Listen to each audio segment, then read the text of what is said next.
Good morning, everybody. Welcome to 1 Kings 22. This is the last chapter of 1 Kings, and I certainly hope that you enjoyed this study. I mean, we learned a lot about the kings of Israel and their beginning, which, of course, right after the Judges, and we've seen some prophets, some really major prophets pop up, like Elijah, and saw some cool stuff in him, and we saw him take a spiritual son. I mean, throughout this book, it's been a journey the past 20-something days, so it's been a lot of fun, and we're about to finish it today, and we see another prophet pop up here. His name is Micaiah, and he is a prophet to Ahab, and Ahab is interested.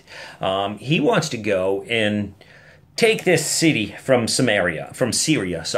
He wants to go and take the city from Syria. So he gets Jehoshaphat, the king of Judah, says, hey, why don't you come with me? We're going to go take this city. It belongs to us anyhow. Let's go take it. And so the king of Judah says, yes, you know what? What's yours is mine. What's mine is yours. Hey, we're all in this together. Let's go do this. And he says, but first, let's get some prophets up here. So we get some, they get some prophets, and they all say, go take it, it's yours. Go take it, the Lord will deliver it to you. And then Jehoshaphat says, is there one more? Is there one more who is a prophet of the Lord? And he came up with Micaiah, and he says, but he always lies. He always prophesies bad to me. Well, bring him anyhow.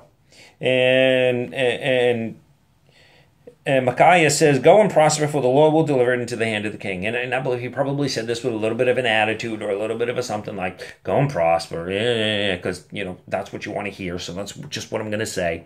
And then in verse 16, so the king said to him, how many times shall I make you swear that you tell me nothing but the truth in the name of the Lord?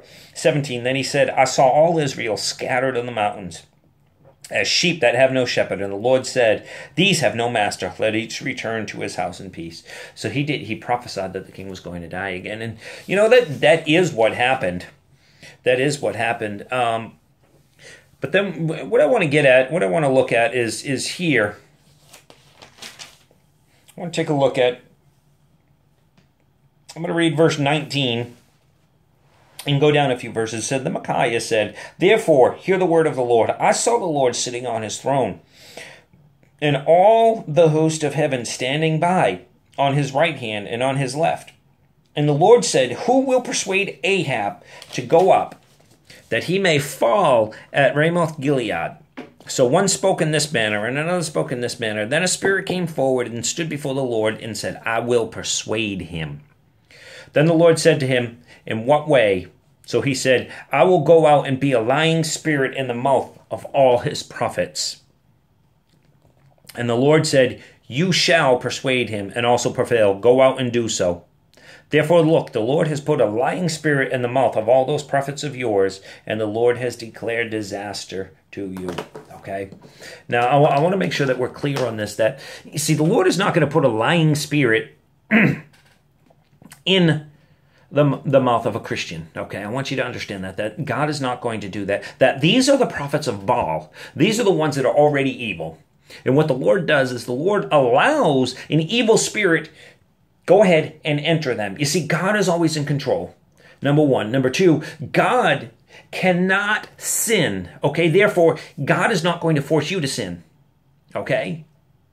But God will allow an evil spirit, as he did here, to come on the evil people. You see, these evil spirits, as they come, you see, God allows them to oppress us a little bit, but they cannot totally demonically possess us as Christians, okay? If your heart has truly turned to the Lord Jesus Christ, then you cannot be demonically possessed. Oppressed, yes. Suppressed, yes. They can push you down. They can hold you down, okay? And sometimes the Lord would allow that to let a fight go through. But you see, what the Lord does here is that he is in control. And who is that one saying, I will send a lying spirit? Well, that's Satan himself. Satan himself says, hey, I'll do it. God says, how? I'm going to send a lying spirit, make his prophets lie. Okay, go do it. And that is exactly what happened. You see, God is always in control. Always in control. And if there is spirits that are coming across you, you see, Jesus gives us, he said, I give you the power to trample on serpents and scorpions. Luke 10:19, I give you the power. You have the power to overcome. You have the power. Okay, now it may not happen the first time. You may have to speak a second time, speak a third time, speak a fourth time. You may have to keep getting at that spirit, but you have that power. Okay, you have to have a straight mind, okay? This is a spiritual war that we're fighting, and every day. We as Christians should enlist in spiritual war, not just take it as it comes to us, but no.